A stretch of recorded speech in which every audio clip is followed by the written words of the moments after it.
Hey everybody, it's Ryan from Pi Records, and I'm here with the Surf Zombies. How are you guys? We're doing good. Doing great. So, before we go any further, why don't you guys, starting with Ian, introduce yourselves and what instruments you play? I'm Ian. I play the guitar.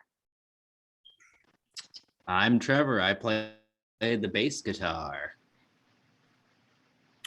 I'm Luke. I play the drums. Oh, I'm Brooke Hoover. I play the guitar. Awesome. And you guys are located where in the country? Ian? We are in Iowa. We're spread out between 4 different towns, but we're all Iowans. So that's pretty cool. They were the first band I interviewed from Iowa. I know there was some surf bands in Ohio, so I'm glad I'm hitting on some spots that I haven't hit before. What does it seem like in Iowa as far as surf rock bands? Pretty much. I think we might be the only one. Yeah. You're looking at the surf scene in Iowa right now. So, go Number ahead. one surf rock band. That's right. Well, we're one of the top surf bands in Iowa. Yeah. Top 5 at least. So, where did you guys get your inspiration for the theme, the Surf Zombies? Brooke? Brookman? Brooke, I'm having trouble hearing you. Although, let me check my Oh, you're better now. settings on my mic. Yeah, we got you now. Okay. All right. I might have yelled or something. I play. Okay, this is kind of. I'm sorry these guys have heard this story, but I played at a talent show when I was in 9th grade, and we played Wipeout, and the whole school kind of erupted. It was like a total like super explosion of awesomeness. And then after that, nobody would talk to me for years. I mean, it was just like it was like the highest thing in my life, and then everybody and we had to fight our way back up to get to this level over about 45 years.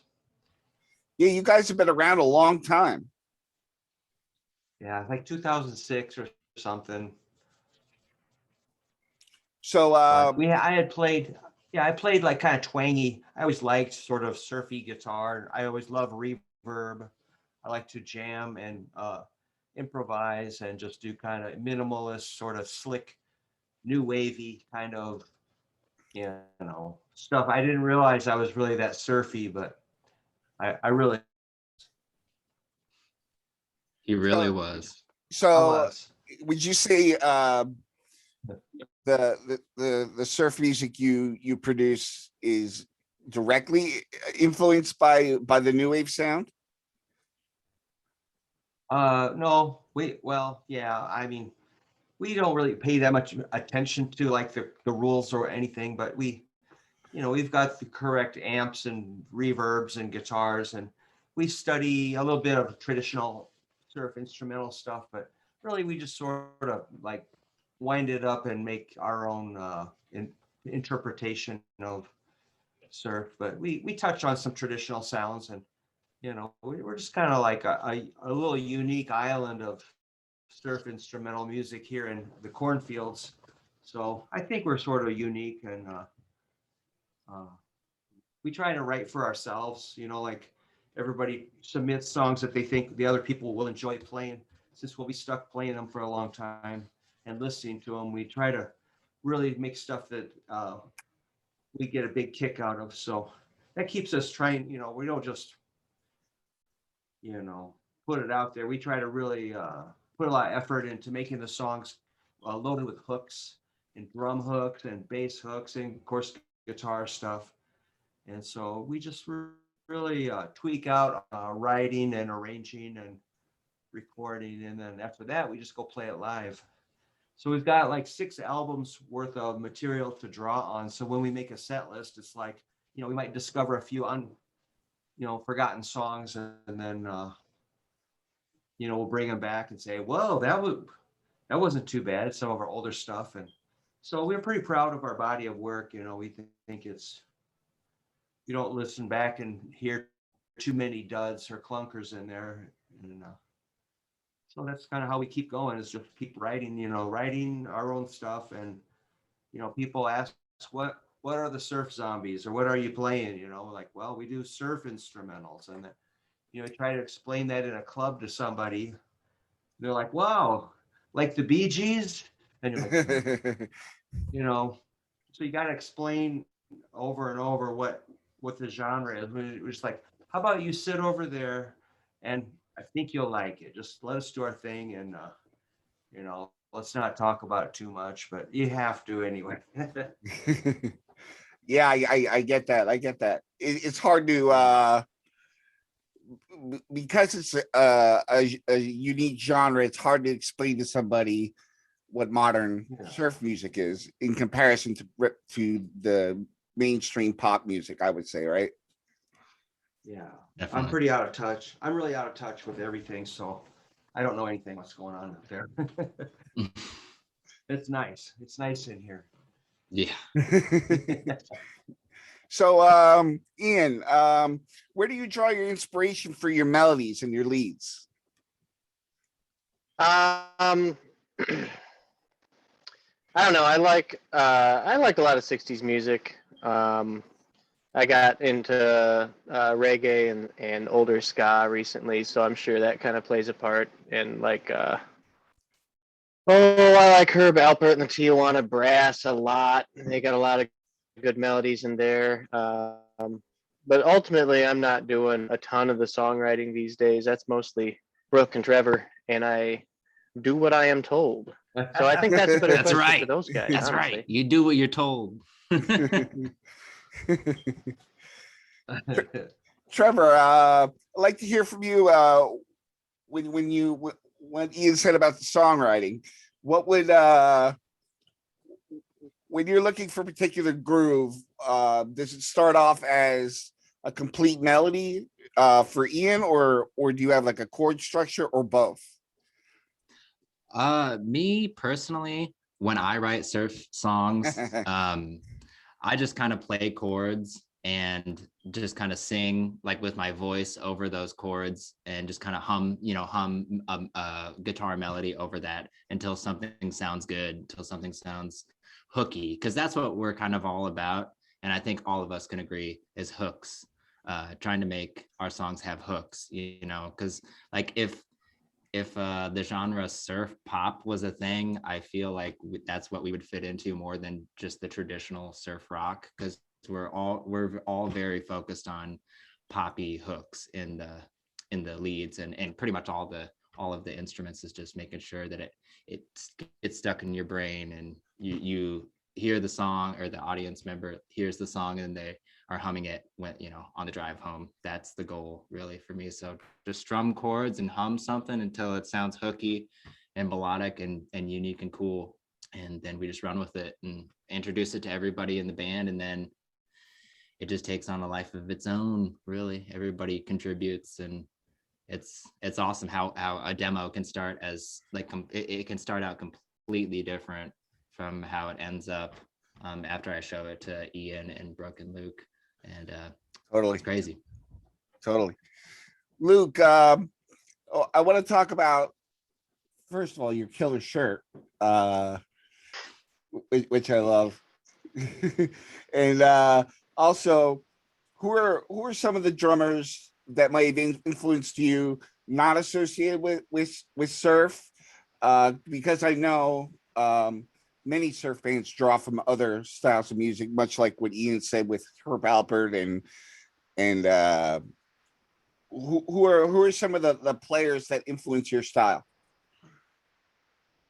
Yeah, so I joined the band a little bit later, so I think I can get away with doing the Ramones thing and kind of wearing the own band's shirt and whatnot, because I was actually kind of a fan first when Trevor joined the band. So yeah, I love getting to play with these guys, and the drummers that I kind of grew up with. I'm in my 30s now, so Trey Cool from Green Day and Travis Barker from Blink-182, Steve-O from Sum 41. I mean, Trevor and I we've known each other since junior high, and I mean those were kind of the soundtracks of our life. We're just just rocking out and just chugging soda and having a real good time playing Nintendo 64 and all sorts of good stuff, and just air drumming. I think one time, parents came in the room and I got all these Disney VHS cases spread around the bed because I'm just drumming on them, hitting them away while Trevor's playing,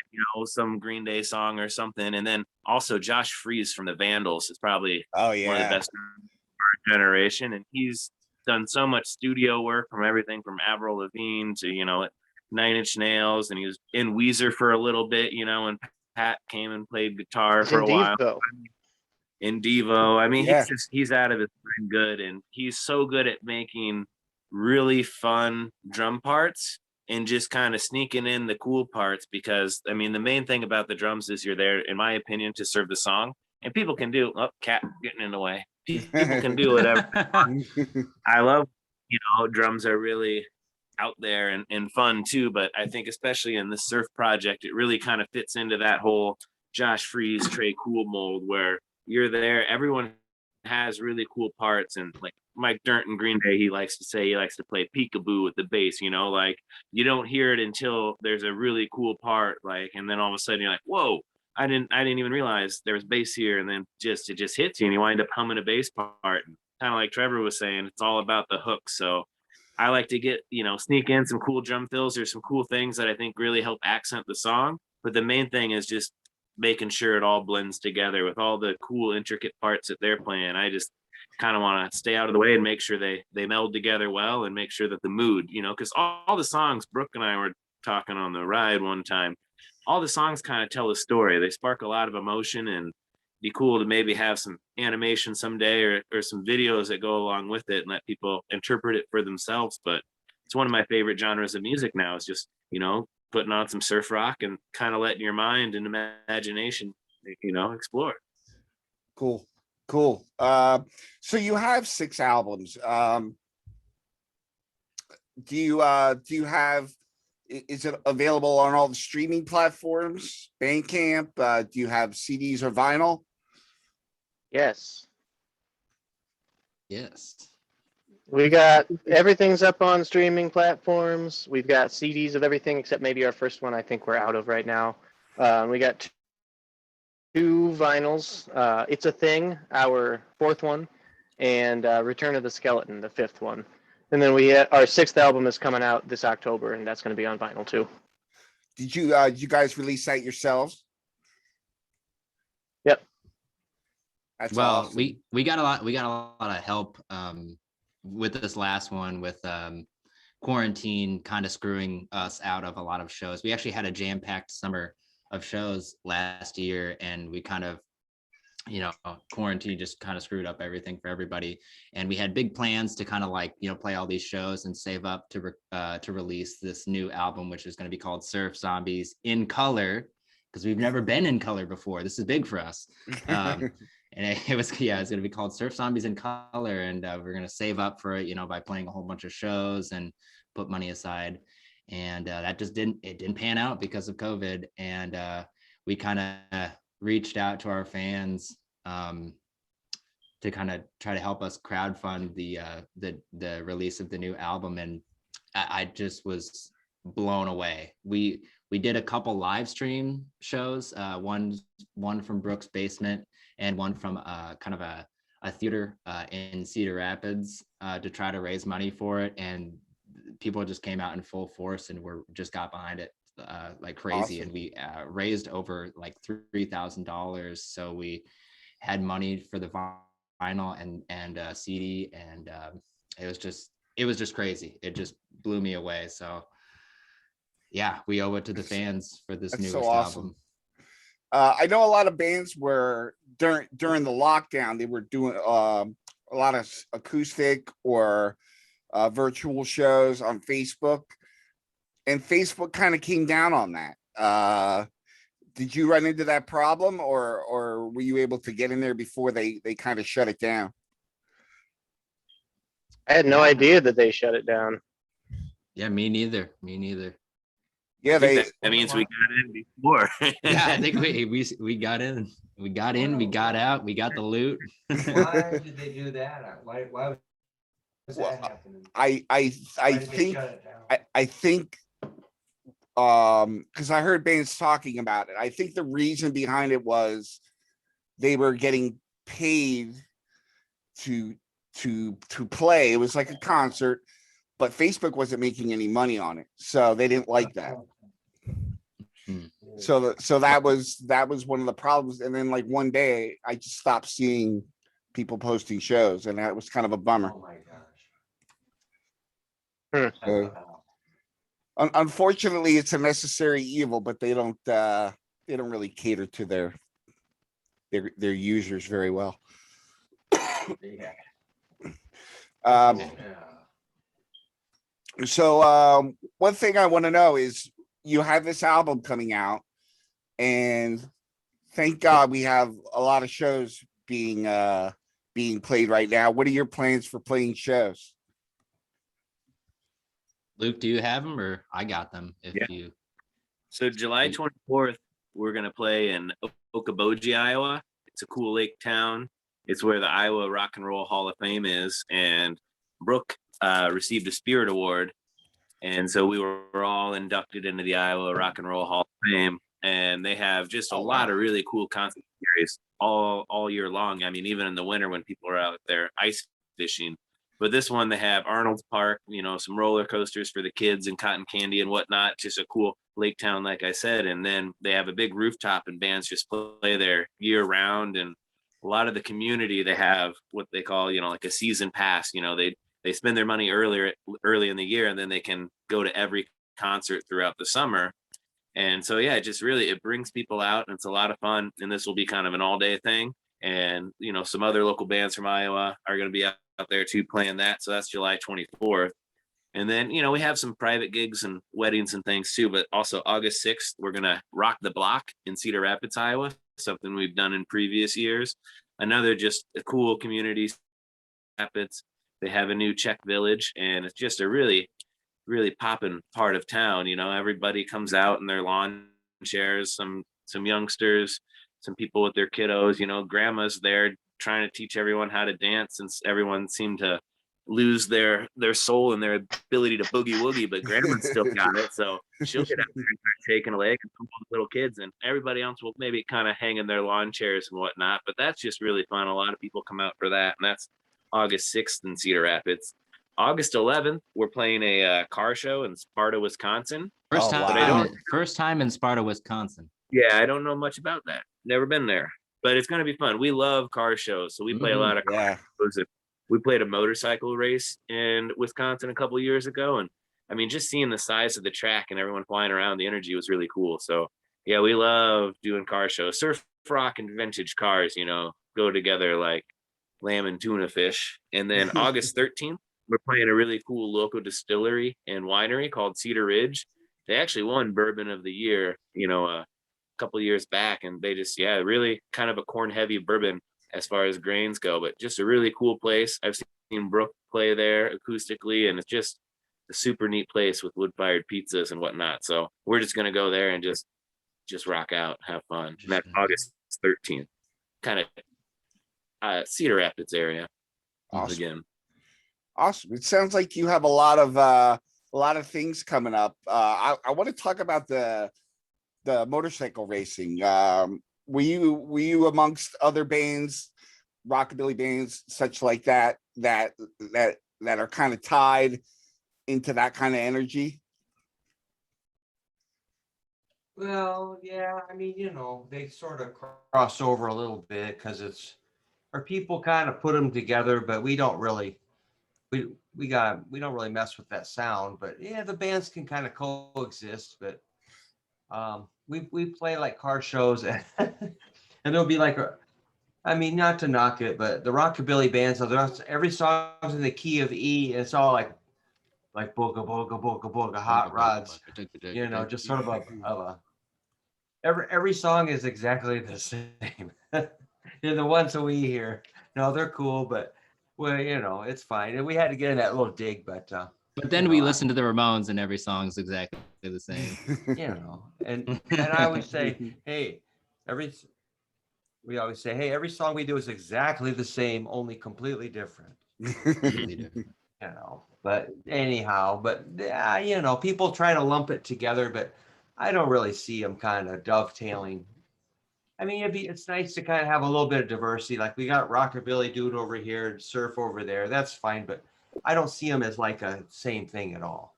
No, I was Yeah. referring more to that, the subcultures kind of coming Oh, together yeah. at some point, and Yeah.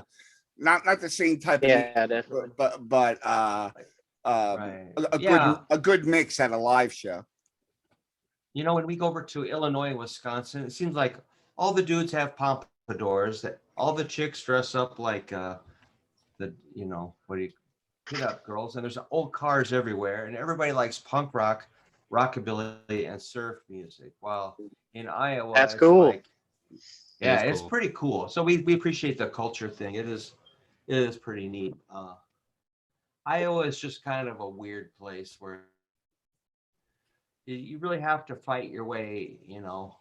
You'll get ignored and shut out pretty hardcore. You have to just really work hard to get a tiny bit of recognition, but it's fine. I like it like that. We love it. We love it. Yeah. It's not, it's a Awesome. pretty, like everywhere. It's not that unique, but it just seems like the audiences are pretty, what do you call it? Where they just, they're like, yeah, we've already seen that before. They're like, hey, you guys should just have some fun. But it's fine. It's a tough audiences. That's why we need grandma there shaking a leg, Yeah. The grandmas and grandpas are the ones that know how to get crazy. A lot of the kids forgot about that. Like at the surf ballroom, there was some older folk getting down. We played the surf ballroom a couple weeks ago Yeah. in Clear Lake, and there was some older folks they understood. Awesome. Is there anything you guys would like to add before we sign off that I might not have asked about? I don't know. I think I watched a couple of the interviews that you've done. I saw a couple of surf rock bands. I'm assuming just looking at the thumbnails and the names of the bands. So you're a surf rock guy, or just kind of all over the place, or Kind of. I come from like a punk rock background, but I've always been really into surf.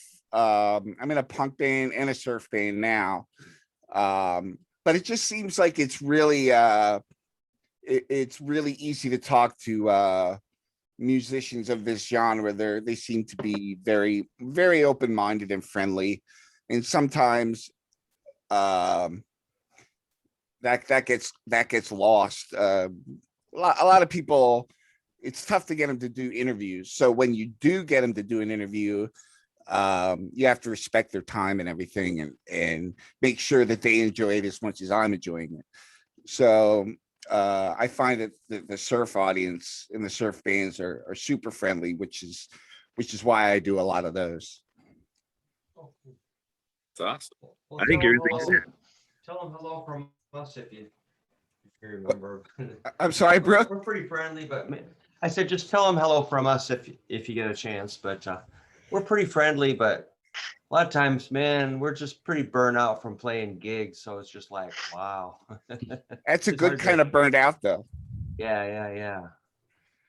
All right, I guys. try not to complain. Yeah, totally. Well, thank you so much, guys, for lending me your time. Thanks, Ryan. This Yeah, evening. Thanks for having us, man. I'll make sure to get this over to you as soon as I can. And I want you guys to have a great August with your shows and the new record. I can't wait to hear Thanks, the new man. songs. I really liked your last album, so I wanted to make sure to let everybody know to check it out. Check out, they have 5 albums out now and one coming out. So everybody check out the Surf Zombies. Thanks, a lot, man. Ryan. Thank you. Thank you. Thanks.